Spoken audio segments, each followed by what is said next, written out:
a recording of their speech. So the recording has been started. It will end as soon as the speech is over. Tommen swayed. Be the cocoon. Be the cocoon. Tommen swayed. It was a moment that I will never forget. My mother was teaching a class at our home, and my father hit her in front of the students. After it happened, I asked her, "Mom, how can you possibly stay with him?"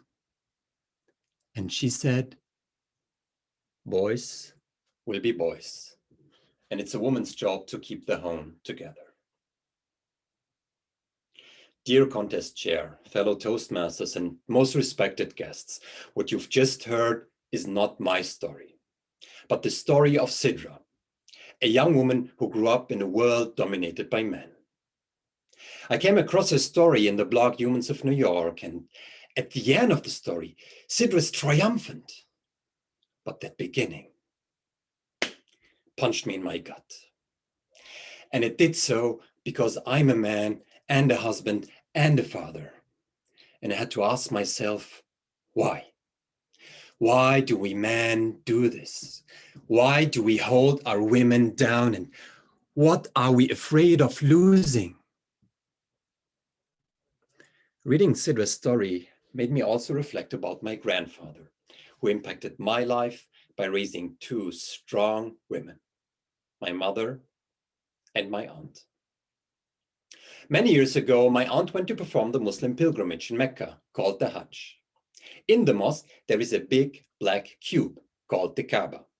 The Kaaba, which is closed to the public, has one door.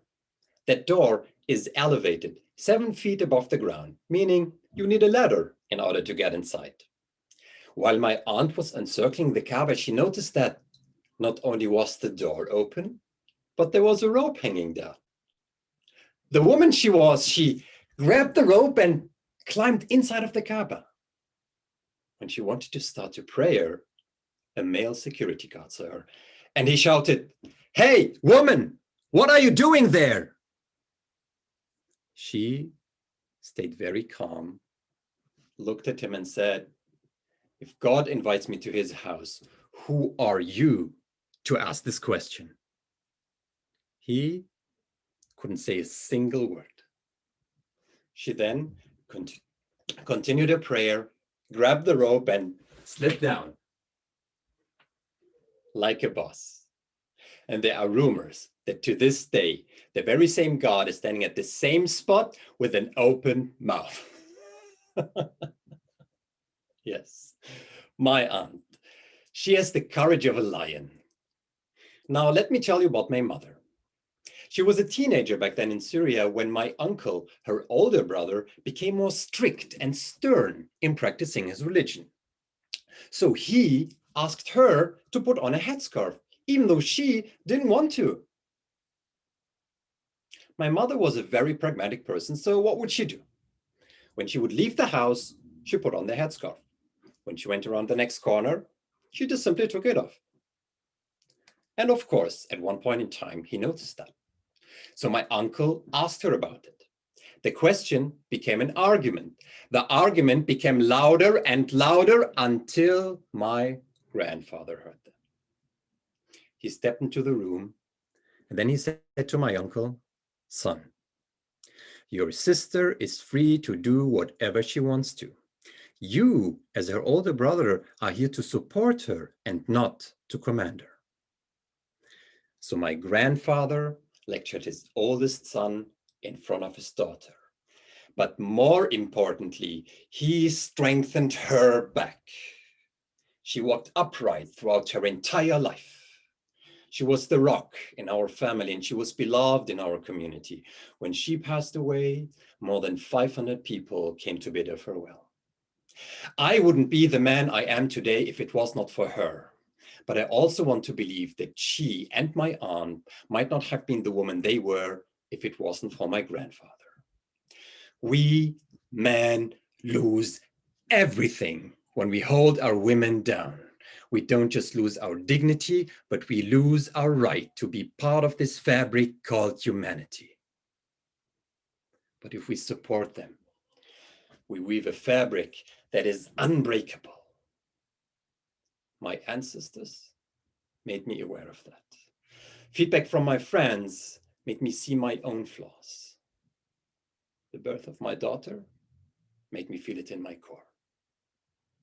7 years ago, it was a full moon night when she was born. I was holding her in my arms when I heard her first cry. And I looked at her and said, Iman, you are my daughter.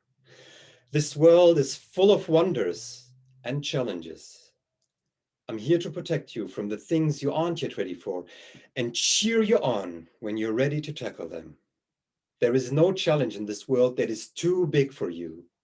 You are my butterfly, and I am your cocoon. We had 2 more girls, each one of them unique in their character, enriching our lives every single day. So to Iman Nora, our smarty pan, may you build the most advanced spaceship the world has ever seen. And to Bayan Yasmin, our free spirit, may you paint the world with the colors of your heart. And to Jumana Mariam, you little chimpanzee, may you climb the highest mountains and jump from the highest cliff and show us the world in a way you wouldn't have imagined before.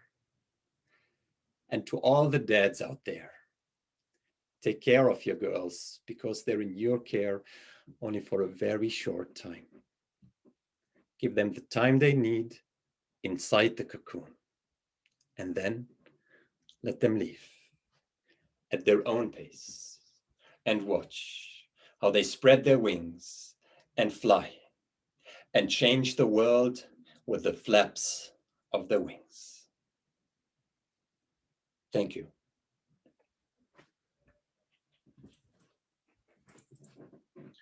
Mahi, if you would stop the recording, please. And timer, if you'd kindly give us 1 minute.